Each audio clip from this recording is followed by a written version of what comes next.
يا مساء الجمال، انا مش هطول عليكم. انا عاوز اخد رايكم في اللون اللي صاحب العربيه ده عامله. عاجبني جدا جدا جدا جدا جدا جدا، ما شاء الله تبارك الله. بصوا جمال اللون في الضي بقى، والاضاءه مختلف تماما، يعني تماما. يعني حاجه كده عجباني جدا. معمول بقى كمان على 5008، فتحس ان العربيه في حته تانية.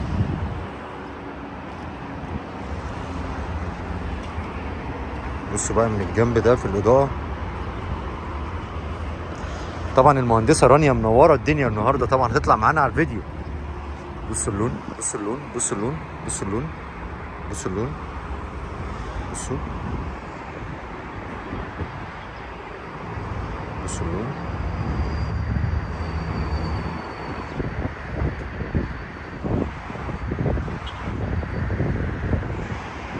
تحفه فنيه.